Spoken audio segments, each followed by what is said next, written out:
In this video on democracy and teacher education, we're going to examine the chapter on teacher professionalism. So Sylvia, I'm going to ask you first. How can teacher professionalism be understood today?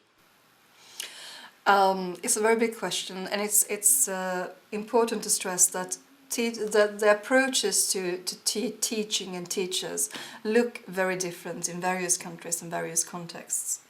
And there is a struggle going on currently between various ways of viewing teacher professionalism. And it's similar to the chapter about democracy, where we can see that teacher professionalism can be approached in a very narrow fashion. And it's quite common today, I'd say. So here the teacher is regarded as someone who's just practicing things, who's obeying things. So it's important in this sense, the teacher is expected to follow the methods, follow the procedures. The idea that what takes place in practice is quite static, that students and people and pupils and children are similar to one another. So it's based on that perception that you can find a method, and that method is going to be used in every single context, and it's going to work perfectly. That's efficient. And this way is very roughly put. So this way of approaching the teacher profession is, you can say, based on an outside-in professionalism. That is to say, you're not supposed to think as teacher yourself, but you are expected to listen to the experts who tell you the evidence-based research and act upon it. So that's and we argue that that's not sufficient. That wouldn't work if you want to handle deep, broad democracy, because handling broad democracy requires other qualities as well. So another tradition as regards teacher professionalism is to broaden up once more this narrow approach, saying that, well, we need the methods and we need expertise, knowledge, of course, but we also need to understand more in depth what we do.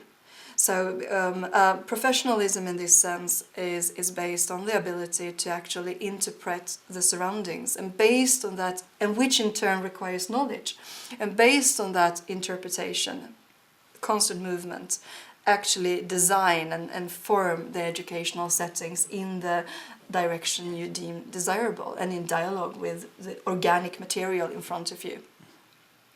So these, I think it's important to be aware of this, because the book comes alive and becomes meaningful if we actually take the second form of professionalism into account, which is also labeled an intellectual approach, contrary to the more technical approach mentioned before. And just very briefly, I would like to say that the process of professionalization and turning the teacher profession into something which is an intellectual endeavor is very much linked to also being aware that teacher needs to have the space to make her or his own decisions, autonomy. Yeah, it's also linked to the fact that we need to have respect from the society. So if the society deems teacher as lesser worth and not able to do these things, the possibilities for teachers to act will diminish. It's also founded on a notion that in order to be able to navigate as an intellectual in the educational space, you need to have a professional language.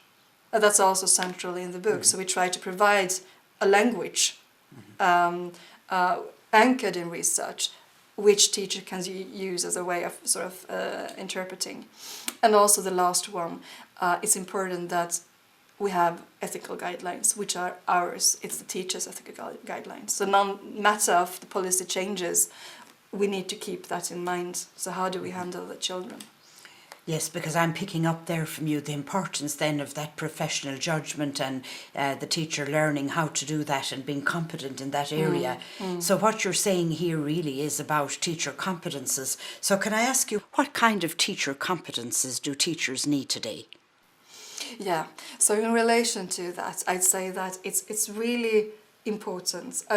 So if it's not just about ticking boxes, if it's not just about taking a method and shoving it in education, then you need to approach teacher education differently and the competences teachers need differently. So we argue that what is needed is the building a repertoire of knowledges and various knowledges, creating this language necessary for sharper analysis in various areas. I mean, we need the competence of the relational competence, we need the subject competence, we need competences about questions concerning group processes, also the relational issues, questions about special pedagogy, and so forth. Various competences as a puzzle piece in this. So I'd say that very briefly, building a repertoire of knowledge, a wide range of knowledge, in order to get in-depth understanding. Yeah. You say here that teacher professionalism is linked to science today. What do you understand by that? Absolutely, and that's also important for teacher education and teacher educators to understand how do we grapple. So we sit there, we want to educate future teachers, and we seem to be quite unanimously agreeing upon the fact that we need science. So how do we understand science? And this really needs pausing and pondering about, because a common way of understanding science, it's linking it to natural sciences and the philosophy of positivism. And in that sense, if you just look upon science and education, you can see that it very much speaks to the technical view of the teacher professional, because all you need in that sense is the expertise knowledge based on evidence-based research, and knowledge in this sense. It means knowledge that is created from a distance from education. It's created from a helicopter perspective. You look at education from above and you try to see the patterns. And based on that patterns, you try to generalize and you say, this is the right course, run for it. Yeah? But in this sense, we're saying that when we broaden up the social sciences is not about saying that the helicopter knowledge isn't needed, because of course it's needed. We need the overview and we need questions about efficiency and patterns and so forth. But what we also say is that it's not enough. So science is also about the bringing in the theory. And theory itself is also a body of knowledge which enables us to structure and move our vision in the practice, to see it from various discussions, things that do exist, let us call reality. It's not something invented, it do exist.